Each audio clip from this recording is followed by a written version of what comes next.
Hey, folks, Philip Naiman, Firing Line Radio Show. I hope you're having a fantastic day out there. And I got to say this one thing.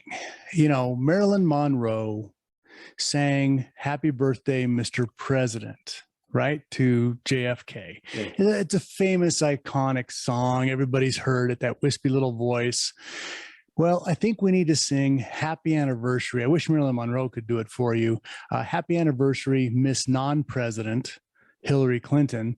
And that's because today, or this weekend, I should say, is the 10th anniversary of the Benghazi debacle, where Hillary Clinton left people in a hellhole of Africa and Benghazi in Tripoli. Sorry, not Tripoli, Libya. No, you're Benghazi. You said it right. Benghazi the first time. You got it. Yeah. And so, you know, happy anniversary, Mrs. Non-President. I'm glad that this caused you all the pain and death you've caused. I'm glad this caused you not to be our president. And joining me on this show, because it's an anniversary of sorts for him also, is Kris Paranto. Kris, how you doing, boss? I'm good. I'm getting the knee taken care of. Like I said, I got an appointment today so I can go get surgery and finally start healing. But you know, live hard, play hard, suffer hard injuries. That's just how, even at my old age of 51, I got to realize I'm not 30 anymore. So I break easier. You know, you break easier, you don't heal as well. As a man who's had 4 knee surgeries and 1 bicep reattachment, you play hard, you break hard. You know, it's what happens. But you broke your knee recently in a rappelling accident. Yeah, right? No, but it was a leadership course I was teaching with the guys from Lucid Optics out there in Wyoming. They were holding, and it was for a company comes in, and we put them through tasks, and that was the trust day. Hey, you got to trust each other. So people that never rappelled, people that were afraid of heights, people that had never bullied somebody before, so you never had somebody's life in your hands, which you do. I know for those of us that rappel, we take it for granted, but you really do when you're bullied. You are protecting somebody's life. You better not be on your phone. Yeah, exactly. And but they did a great job, tremendous job. Everybody that was afraid of heights got up on that 60-foot tower and came down. It was I got to be rappelling all day with them. I was mentoring them. I was taking care of them. And I did end of the day, their CEO comes to me and he said, "Hey, can you show them what an Australian rappel is?" I said, "Well, sure. I haven't done it in 15 years, but I used to do it. Yeah, we did it a lot." I said, and I made clear so people understand this out there, all you trolls out there. Australian rappelling, you don't really do it during combat. It's not worth it. You fast ropes, you can get, you don't want to take time to get off a dang rappel rope and get off a seat or something. But we do it during the training because it's fun. Wait. On all the Call of Duty games, I know. say Australian rappel, right? Exactly. That's what you do it with the times here, buddy. Forget this life experience stuff. The game says it's Australian rappelling, and you can kill everybody with an MP5. 360 no scope. Exactly. It's a tremendous 360 no scope Australian rappel at night. But me and my dumb self, the tension that gets put on your knees and your quads when you Australian rappel, you really don't think about it till you actually do it. And after you do it the first time, especially that first hit, I was coming off the slack side. I wasn't coming off the tension side. So there's a slack that you have to take when you come off the edge. It's just how it is. And I was trying to release. The first time I did it great. I should have took my cues and said, "Okay, you lucked out. Don't do it anymore." That's part of being older and wiser. It is. But I still needed some lessons to be taught to me. And it was fun. I was like, "Oh my gosh, that was fun. I forgot how fun that was. I'm going to go do it again." Ran back up. This time I came off. The slack, the tension felt a little tighter than what I remembered it on the first one, even before. I even mentioned to my rappel master, a great guy, a friend of mine named Trinity, a Marine, who's up there. He's a rappel master. I go, "Dude," this tension feels a little different. I feel tighter this time. And he looked at it. He goes, "Nope, I hooked you up right." I'm like, "Okay." And as soon as I went off, I tried to release. It didn't give like I thought it was going to give. And it janked me back, and I went smashed into the wall. So, and you're going to do that anyway, but this time I came back hard, and I came back right leg first, good to go.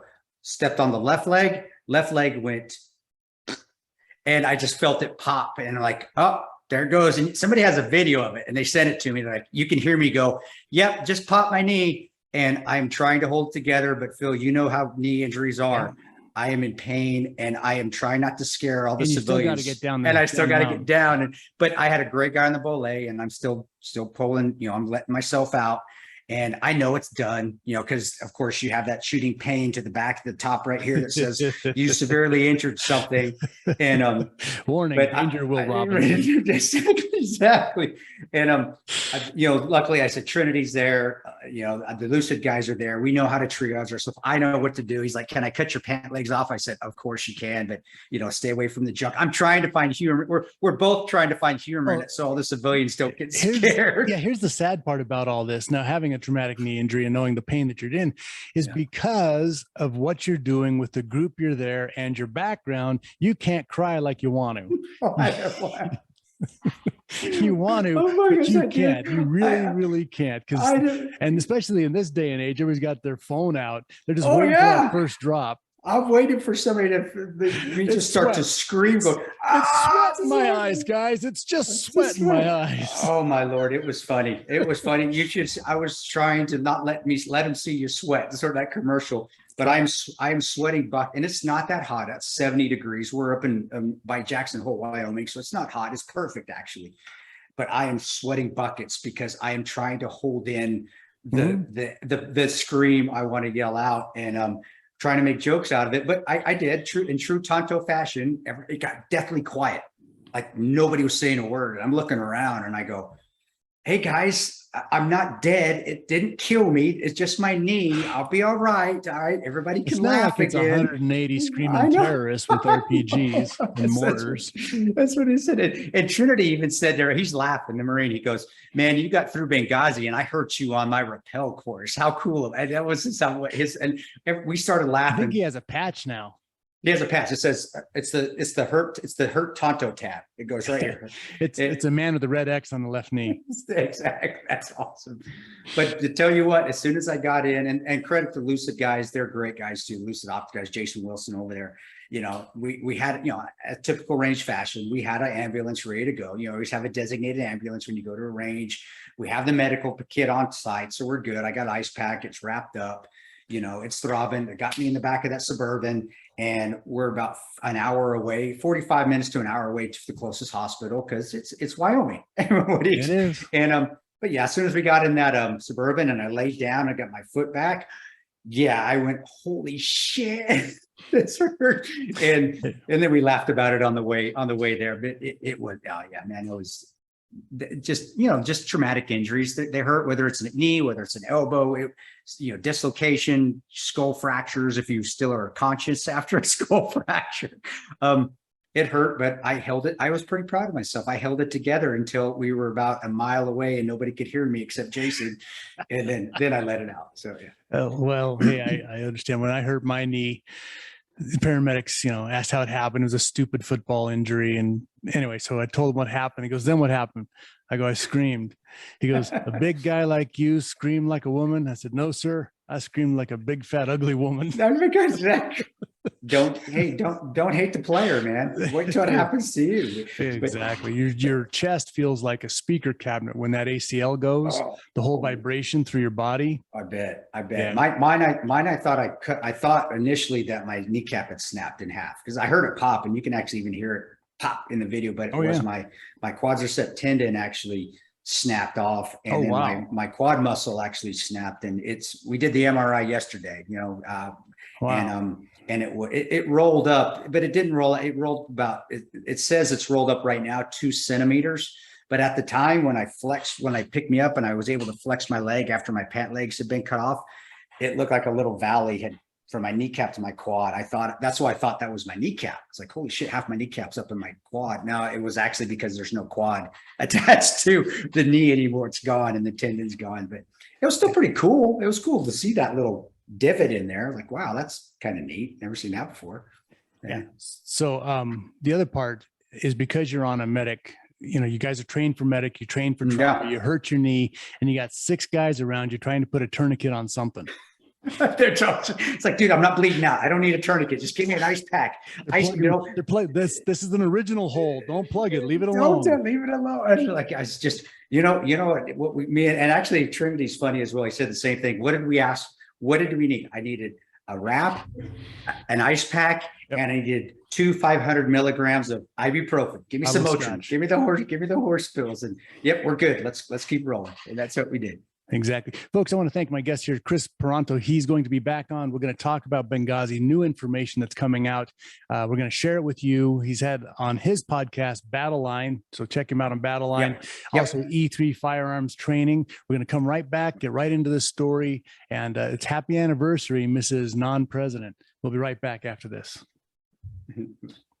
Hey, Kris, we can't say S words. S word. What is it? Any S words? Shit. Oh, did I say that? Yeah. Oh, sorry. So sorry. I got in trouble on this because I didn't. So anyway, I wrote down at 9:15 we had a bloop. So I so beep it out. Yeah. Sorry about that. Yeah, I do try to watch I'm getting older now, and I got kids listening to my podcast, so I try to. I get it, and especially your guys are rough and tumble, but for whatever reason the FCC, No, hey, you're fine. I do Christian and Dad podcasts. Come on now. I'm always watching my mouth. I didn't even know I said it. Yeah, good to go. So we got a 9:30 coming up. Hey, folks, welcome back to Firing Line Radio Show. This is Philip Naiman. I hope you're having a great day out there wherever you are. And by the way, remember, this is the happy anniversary, Mrs. Non-President Hillary Clinton, who liked to leave people overseas to die. Now, what am I talking about? 10 years ago, folks, 10 years ago this weekend, we had a little incident in Benghazi. And, I could tell you all about it, but the whole point of this podcast is having a guest here so he can tell you all about it because he was there. And this is Kris Paranto. You might have heard of him as Tanto Paranto. He has Battleline Tactical, E3Firearms.com.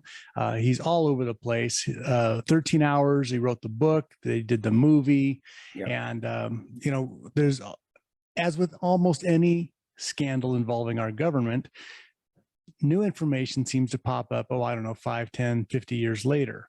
So I'm going to turn this straight over to Kris here because this is actually new to me as I'm hearing it, and I want to share it with you immediately. Go ahead, Kris. Well, yeah, guys, for those that haven't seen 13 hours or know what happened in Benghazi, I recommend you do it. Go watch the movie. Michael Bay did a tremendous job. Buy the movie, buy the book.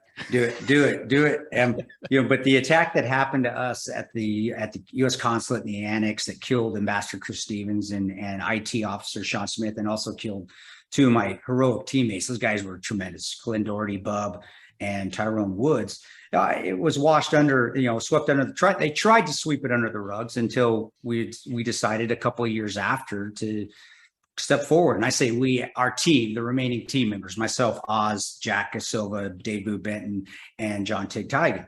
But the things that I'm finding out, if you know the story, that we were saved or we were rescued by a militia. First of all, the militia that escorted Bub's team to our compound. Bub brought his GRS team from Tripoli to Benghazi to try to help us on an oil executive's jet. And then the militia that came and brought Bub's team in. And then I don't know if people know this or not, they actually took that mortar team out for us, the one that was hitting us that killed Tyrone and Glenn and severely injured State Department Officer Dave Ubben. And then they also went in, and I didn't know it at the time, but they also were the same militia. They just got more of their buddies and came and got us out of there. That oil executive's jet, that militia, and that first militia, and then even the second militia, they all belonged to Omar Gaddafi. I was like, oh my gosh, we were there. I mean, for those that know the story of 9/11, 2012, Gaddafi bad. We got to kill Gaddafi. We got to go into Libya and liberate the American people. Liberate the Libyan people because Gaddafi's bad. You know what? They were better off with him. And then in the end, to add insult to injury, or just to say the irony of it all, is that in the end, we were saved by Omar Gaddafi. And to me, that is just, that's just, for our government at that point in time, President Obama and Valerie Jarrett, who was running stuff behind the scenes, and then State Department, Hillary Clinton, and then the guys Patrick Kennedy, Charlene Lamb, which are State Department undersecretaries who had a huge hand in what happened to us in Benghazi, and then John McCain as well.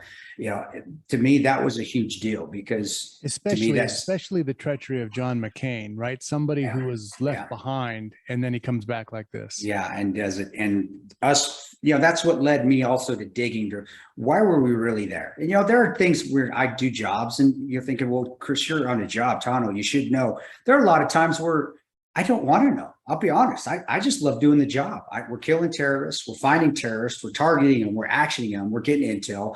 I'm getting to do stuff I love with the guys I love. I don't want to know the underlying, because if I did, then I probably wouldn't want to do my job anymore, which is what I enjoy doing. But even now, finding that out, and then also it justifies to me the real reason why we were in Benghazi was to facilitate the weapons, the arming of militias to go and to stabilize Syria. That was the stepping point off. And overthrowing Gaddafi was just a ruse to fool the American public into thinking us doing something good. Wasn't Syria the fourth country that happened under Obama? Right. Yeah. First he hit Egypt, Libya, Yemen, and actually Syria, and then Syria and Yemen were right around the same time, because I went to Yemen after Benghazi. Actually, I served in Yemen, and I was part of that debacle where we just screwed that place over. And we did. Yemen actually was fairly, I'd say, safe for a terrorist type country. It wasn't Baghdad. It wasn't Fallujah. It wasn't Ramadi. Beep it. We had they had a Kentucky Fried Chicken in the middle of an actual franchise Kentucky Fried Chicken in Yemen. But true American fashion at that point in time, it was that we just wanted to go and overthrow dictators and destabilize nations. It's like we wanted to have a party.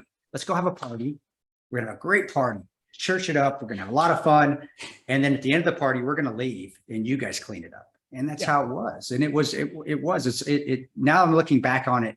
Hindsight's 2020. Finding out more, it's like, wow, we really destroyed a lot of people's lives. Yeah. And it's always brushed under the rug by our complicit media that never held that president accountable. Which honestly, we talk about Hillary a lot. We forget who the commander in chief was. I don't forget. Oh yeah, and we just can't say the O word, because that sets off my Tourette's. Just don't say it. Just say the O word. That who shall not be named. But in the end, we are still, and luckily for Sarah Adams, who should be a good person for your show, brother. Her and Dave Boone Benton, my partner, wrote a book, and she's been on my Battleline podcast. We did the 2 episodes. She also was on Benghazi's Trey's Select Committee. She was on Trey's side of the house on the Benghazi Select Committee. So she has a lot of information about that. They are still out there finding the terrorists that attacked our compound. And actually, she said they got one of them today. Haftar was a friend. Haftar was a Benghazi militiaman. Our U.S. government didn't like it, but he actually was one of the ones that was friendly to us. And he's out there killing those guys that attacked our compound to this day. His name's Haftar. And I was finding that out. And Sarah they compiled in their book, CIA wouldn't do it, State Department wouldn't do it, FBI's not doing it. Her and Boone, her book that's coming out, it's in review with DOD right now, because she is an employee with DOD at the moment. They're going to okay it. It'll get out. Has all the guys that attacked our compound. Nobody's ever put that on paper until her and Boone did it now. Who gave the entire go-ahead to attack the compound? It was actually the second in command of AQI. We actually killed him. Why can't I remember? Not Mullah Omar. Dang it. I've got, if I had my other computer, I'd search him. He was the second behind Osama bin Laden. And that's what is truly, to me, shocking as well, is our attack. Again, it wasn't a video. Of course, we know this now. It wasn't a video. It wasn't a protest. We were the militias that were trained. They were AQI trained.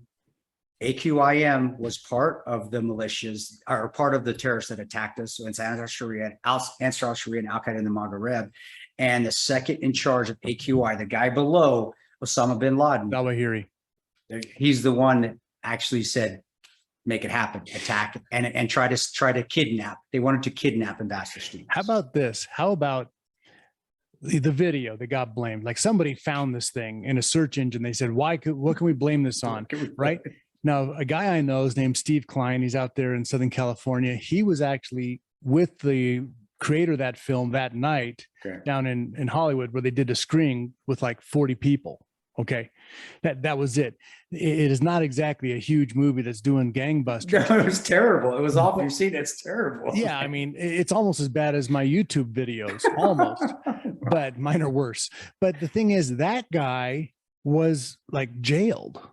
It is. He was thrown in prison, and then he actually was. A church took him in so he could live safely there in Southern California. Yeah. And, he was totally innocent, but one more in that Hillary Clinton trail of death and dismemberment of people's lives behind her. Guy's innocent. They know he's innocent. They put him in jail for this while they're trying to cover everything else up.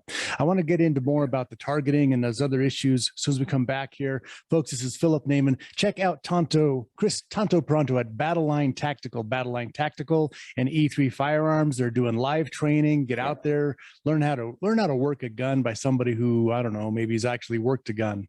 So it's important a little bit, right? His index finger's got a permanent crook to it. Hey, we'll be right back after this. FiringLineRadio.com.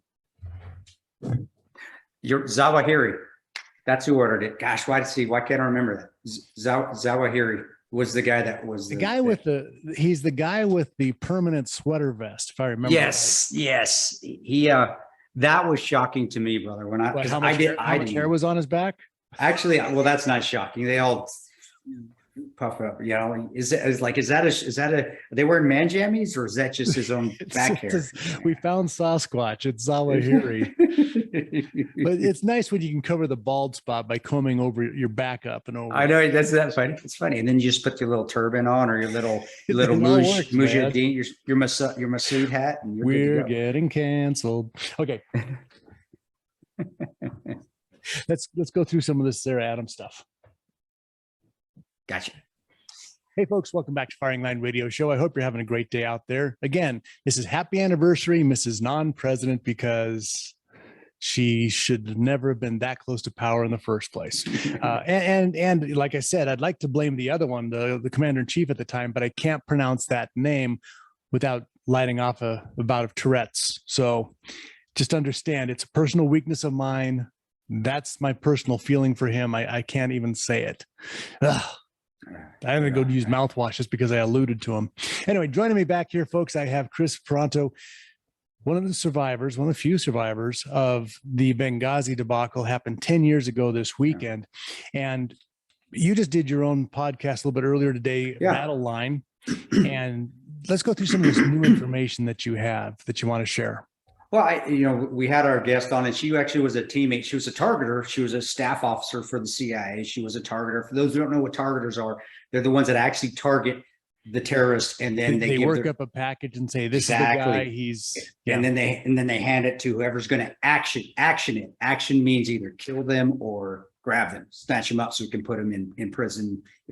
And that was to release them into Idaho later. Exactly. Put them in prison for a few years, and then we'll trade them off for somebody that, that smuggled weed into Russia. We're going to trade those guys. I'm kidding. I don't know if that's cool. No, that's not a joke. She was tremendous at her job, and she actually worked with us in Benghazi. She was gone when the attack happened. She actually had to go to meetings in Eastern Europe, and we give her crap. We're like, yeah, you knew it was coming. You just left us. She would never do that. She is awesome at what she did. But that being said, she's privy to a lot of information. Was she on the ground in Libya? She was. She actually worked in Tripoli with me, and then she was our targeter in Benghazi. It was just coincidence. During the attack, she had to go do her packet required her to go to Eastern Europe to still formulate another packet up, because that's a lot of times where they get information, and they could do their meetings with the Qataris and Tunisians. It wasn't just on the ground there. You go to other places where these people that didn't feel safe, they would come in where they felt safe. Would you rather talk to a U.S. person in Benghazi, or would you rather go to Sweden and talk to them on the U.S.'s dime? So it's that kind of thing. So I'd want to go to Fiji. I would think that's what I would have picked, but I don't know if they've even paid for that much. They got to keep it Eastern Europe, that hemisphere. But she knows a lot about what took place. So talking to her, and one of the things that we talked about earlier that shocked me was the people that rescued us were Gaddafi loyalists. So, if that isn't just ironic in itself, and it also shows just how corrupt our American government is, and that we should never have been in Benghazi in the first place. It wasn't to overthrow Omar Gaddafi, which we've hit on many times. The other thing that really got my attention, it was right off the bat, is that initially we were told to stand down by our chief of base, Bob. If you've seen the movie, and we were told not to go. We disobeyed orders 30 minutes into it because he kept giving us the notion or the information that the militia that was friendly to us, 17th Fed Martyrs Brigade, they weren't friendly to us, but he thought they were. They were going to do the rescue attempt.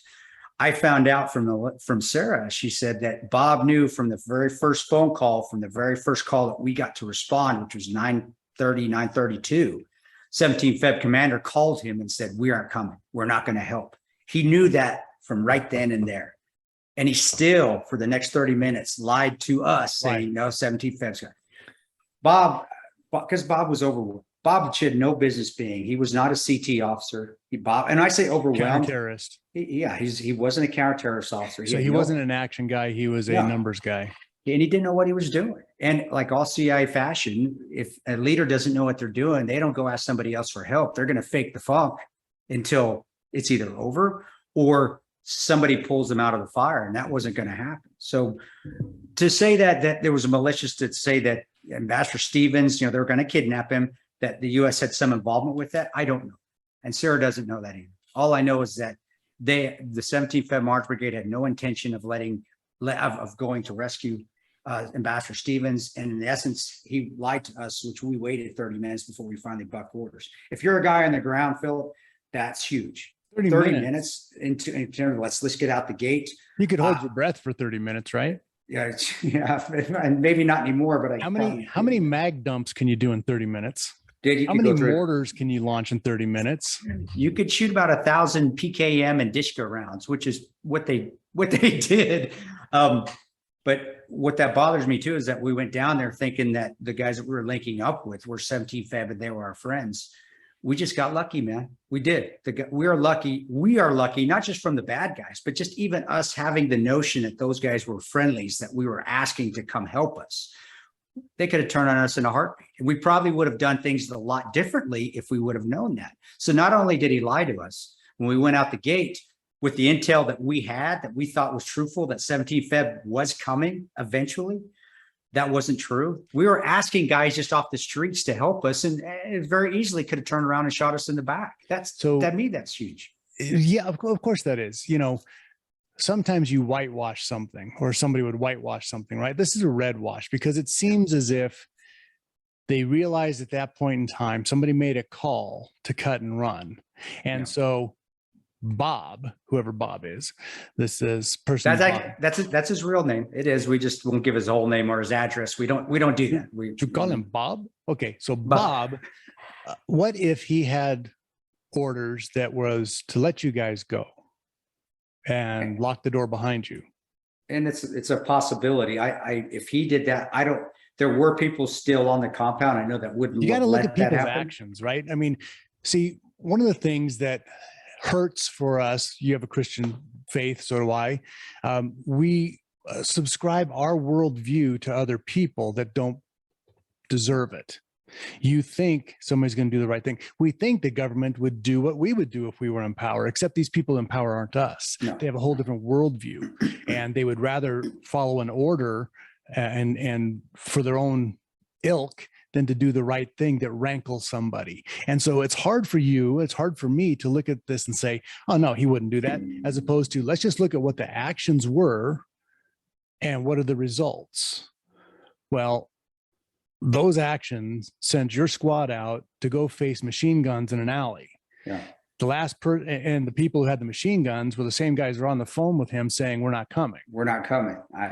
We think they could have just been people off the street. Actually, I think they were just people off the street that decided to help. They had that 20 millimeter, just, whatever. Oh, the fighters, no, the militias that fought against us, that was Ansar Sharia. That was elements of that 17th Fed Martyrs Brigade. Right. That was, yes. And it was Al-Qaeda in the Maghreb, which ran the meeting, the name Zawahiri is the guy that said, go get Ambassador Stevens. If Zawahiri's number 2, Osama bin Laden was number 1. That's how high that level of attack went up on the terror side of the house. But Bob, I think later down the line, and I'm speculating here, and this is something Sarah couldn't validate or not with me, is that when the jets didn't come, when the big army didn't come, that went out of Bob's hand, and that did go to the State Department, and they did take it over from DOD. At that time, SecDef was Leon Panetta. He even admitted it on national TV. Yep. That he said State Department took over. Yes. Do I think State Department and those that were there on that level, did they want us just to die or just to go away? Yep. Yeah, I do. I really feel that way just by their action. Because here's the story. The story was that president at that time and that cretin Hillary Clinton were getting weapons from the stash that Gaddafi had, specifically surface to air missiles. Yeah. I heard about this years ago that you guys were in there trying to find 5 or 6 missiles at a time out of villages, running them over. We're good trying to find SA-7s and then even no Stingers, though. There weren't any Stingers that I was aware of at the time. I give you SA-7s. 3 goats for that missile. And, they got a little bit more than that. I imagine they did. But then those surface to air missiles, we would think, those of us in rational America would think, oh, good, they're getting those weapons out of terrorist hands. But no, our government under that president sent those surface to air missiles to Syria to fight Assad and the Russians, causing more international conflagration. Well, just again, trying to overthrow another dictator that we had learned that wasn't going to work. And I can't say I can't. Better. Lebanon's doing great. Syria, Yemen. I mean, the touch of that man and the death toll that he caused through his insane policies. You talk about a whitewash. This is a red wash. There's blood all over that president, and to be held up as this Nobel Prize winner. Yeah, I just, being a Christian, and I have to rely on that. That's what got me out of the anger part of all this, and it's that judgment will come. You're right. And here's what I tell my wife too. I say, do you understand at the great white throne of judgment, there's a cheering section? When they call his name, I'm going to start the wave. Well, and that's the, it's like, guys, I know people want to see heads roll, and we want to see this. We wanted to see Trey's committee and Jeff Sessions to actually action this stuff. Our problem is our faith is in Republicans. Folks, we have to come right back for our last segment here. Philip Naiman, Kris Tanto, we'll be right back.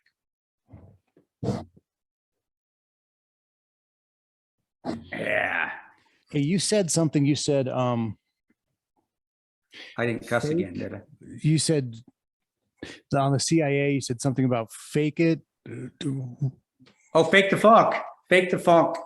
It's like when you're acting like you know what you're doing and you keep faking it till it's too far out of hand. What's the last word in that sentence? Funk, F-U-N-K, like Terry Funk, the wrestler. Oh yeah, no beeping. No, that's something my dad used to say all the time. It's like, don't try to fake the funk. If you either know how to do it or you don't try to fake it. He'd say fake the funk. Otherwise, you're like that white guy on the Saturday morning dance show. Yeah, he is faking the funk, literally. Yeah. Last segment, we got what's the name of that book we want to help them promote? You know what? Let me get up and grab it because I forgot. Hold on, brother. I need to just, can you give me just 5? Yeah. It may take, it's only 10 feet away, but it's probably going to take me about 60 seconds. Pop.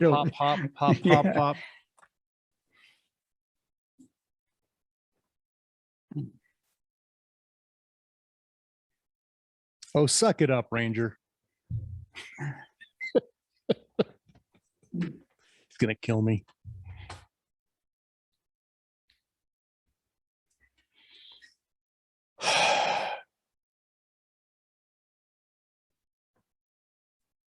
This is the part of the show, folks, where we substitute dead air time with hand puppets. But I don't have any socks on, so I can't make any hand puppets today. All right, I'm back. Already?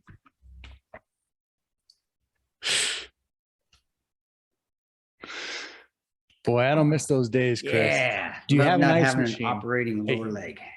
Kris, do you have an ice machine? Yeah. Oh yeah. I've been putting ice on it. No. An ice machine. All right. So this is absolutely imperative because swelling is what's going to stop your healing, right?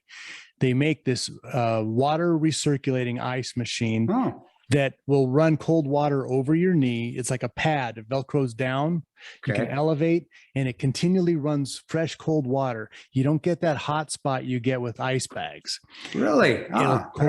You can put it on the top, put it on the bottom. Ask your doc. They should prescribe one for you. It's prescription, or I can't just pick it up like at a Walgreens or something? I bought one off of eBay one time. I mean, you can get them anywhere, but you absolutely want to get that. It's a electronic, circulates the water back and forth.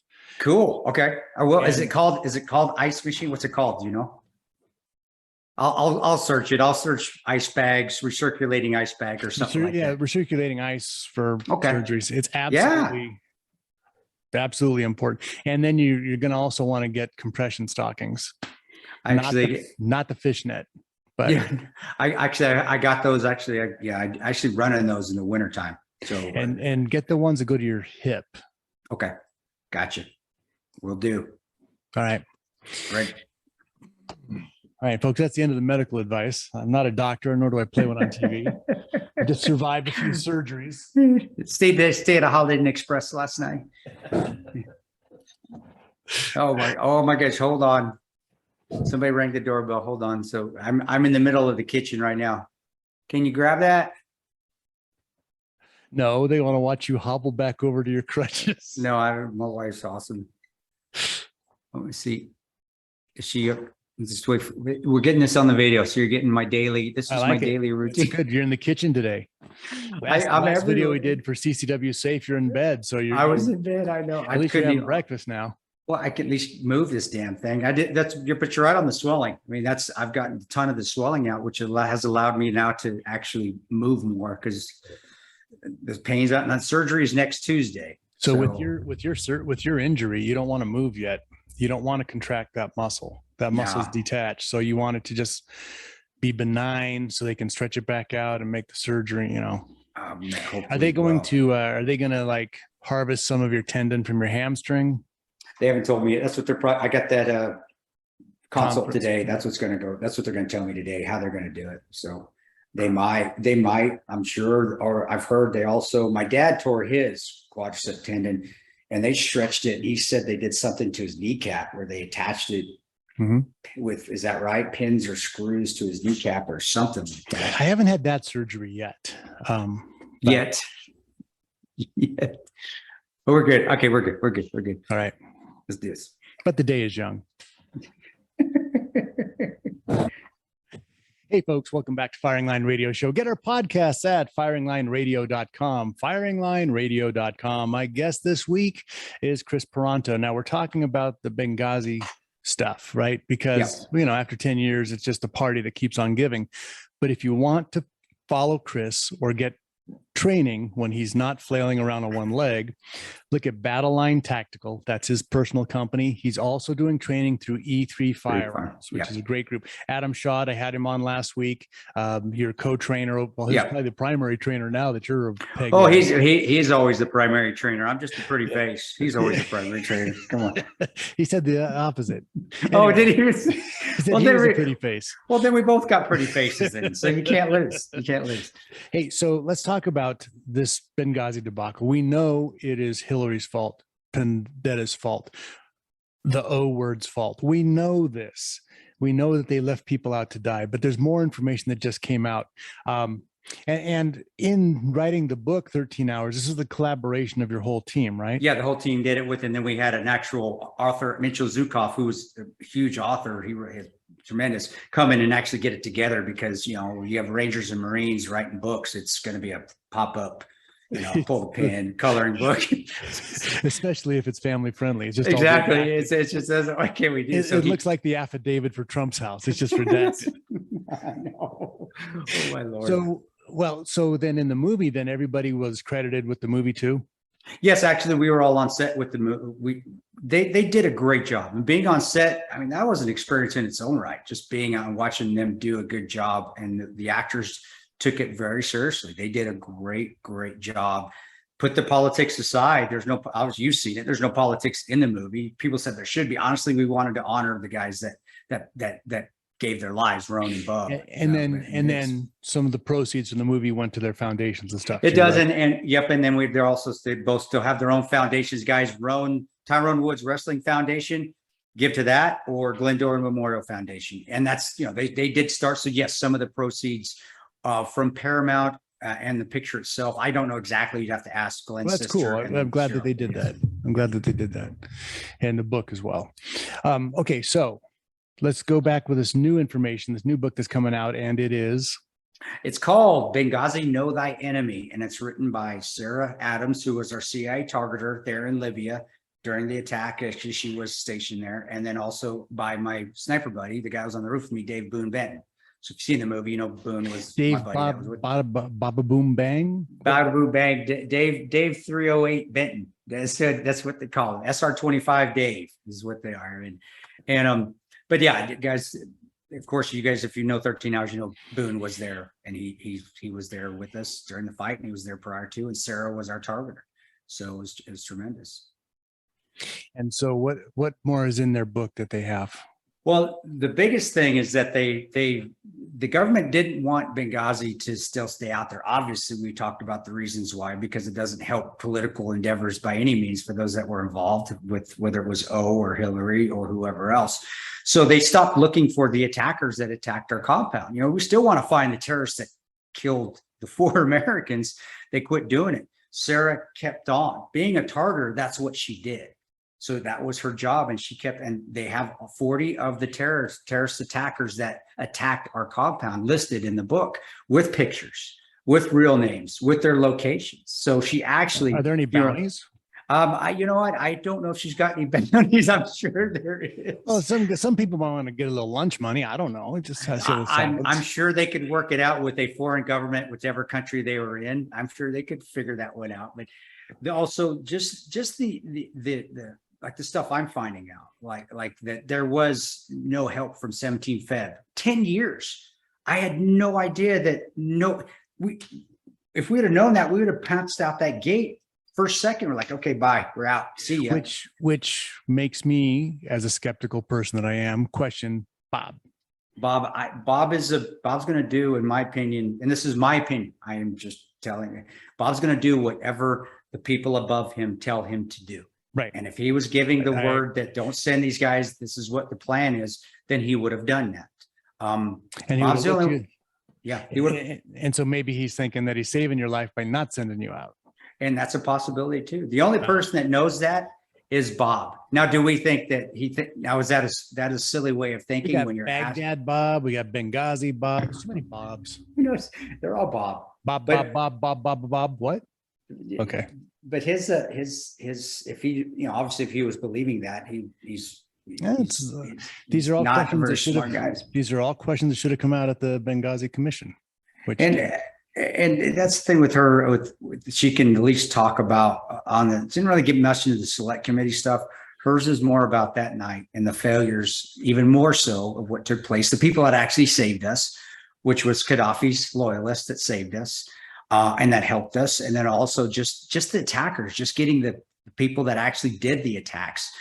And that's huge in itself, because the American government, people that are in power, whether it's or I don't know, I can't say why Trump didn't want to action these guys. That's the only thing Donald Trump will be able to tell you.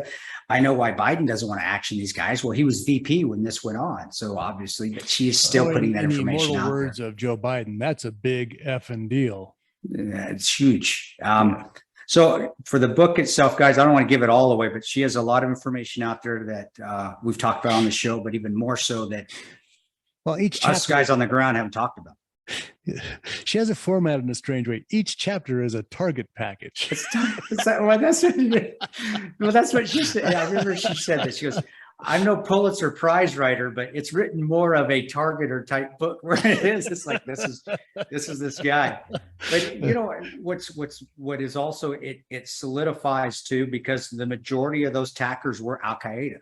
Well, what was O running on at the time? And they still are. What was O running on at the time? We can't say his name, so let's just say he was running on Al Qaeda's on the run. Well, no, they weren't. Yeah, they're running from this country into this country into this country, and they're running. And then they're running into the consulate and they're running at the annex to try to kill us. And also, again, we said it on the show here, Zawahiri being the guy that gave the command to come get the ambassador. That's number 2 in Al Qaeda, guys. If they're on the run, why is number 2 still giving orders to his teams in Libya? And then also she talks about the Al Qaeda head trainers coming into Libya to train up the Libyan militias to come attack our compound. They were getting trained by 8 senior AQI members, and she lists them in the book. Yeah, I mean, you had mortar fire, right? That's not an easy thing to coordinate. And I feel bad for Petraeus when he said, yeah, they just threw it on the back of a truck and they shot it on the back of the truck. When Petraeus said that, I want to say, dude, your Ranger tab has been revoked. You cannot have that Ranger tab anymore because that is impossible. You can't just set a mortar tube on a Hilux, drive it around, drop a tube in it, and it hits where it's supposed to hit. He knows better than that. But of course, I think he was trying to cover for himself at the time. And she also talked about she was the one that filed the IG complaint to Petraeus that the CIA was spinning the story to make it what you guys were starting to see, the video, the protests, all that. And the CIA element in Tripoli were calling us liars, and she stood up for us and she filed an IG complaint. And that's in the book as well. They handed it to Petraeus's staff. Petraeus was going to do something about it, was going to follow up to see what was going on. And then guess what happened just the week later? Retired. He was dismissed because they found out he was cheating. He found it on his laptop. He was cheating on his wife, and he was dismissed because of the affair. Yeah. Who was looking into his laptop? Oh, the CIA? Yeah. CIA looking at the own director's laptop. Where did that come from? So was that a coincidence? No. And to have the director. Now, I don't condone that. Of course, I don't condone that behavior. Being a Christian, I don't think it's right. But to say that he is the only one at the agency that's ever had an affair, are you kidding me? I mean, you'd have to fire 90% of the agency. He is the only one that was politically expedient to expose at that point in time. Exactly. Folks, I want to thank my special guest here, Kris Tanto Paranto. And next time we talk, got to find out why you're in Kansas when you grew up in Colorado. But anyway, we'll save that for another show here. Check him out at Battleline Tactical, battlelinetactical.com, E3 Firearms. He's got some specific training on there. He's not going to be doing some live stuff for a few months, but he will be back out there. Kris, thank you for your service. Thank you for your time. And, God bless you on your surgeries. I hope you're go back from get your leg instead of a peg. Yeah, I know. I will. I'll be fine. I'm going to get this thing done, and we're going to get it better than it was before. The $6 million man, built stronger, buddy. Faster. Okay. God bless. Take care, brother. Good on you, man. Thank you. You can pop out and be praying for your leg. Get that right, ice buddy. machine. It's going to help. I will. Also, you want aspirin, Bayer aspirin. Okay. Because you want to make sure you don't get any clotting in that leg. So don't take anything else, but the Bayer aspirin will help you a lot. Your doctor will probably, I don't know, you're at the VA, so you're at the. We'll see. So you as an individual are responsible for your health care. You've got to ask the questions, hold them to the fire, because as much as they like you, you're a file, you're a number. And so you've got to really make them explain to you what they're doing and why.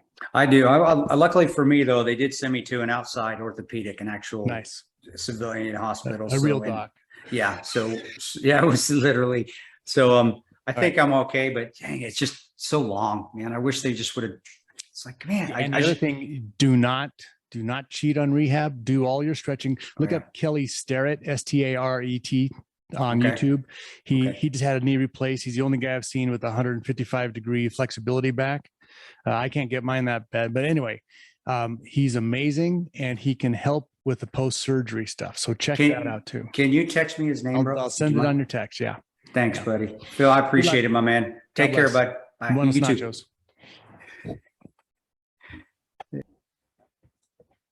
Okay, promo time.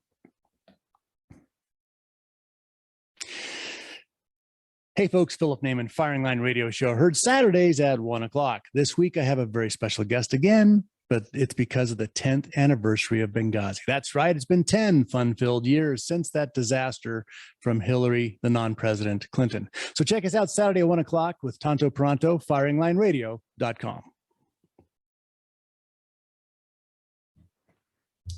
Okay, I'm going to send you in a text, email, a couple of bloops I caught on that show, and hopefully that'll help. Thanks, Dan.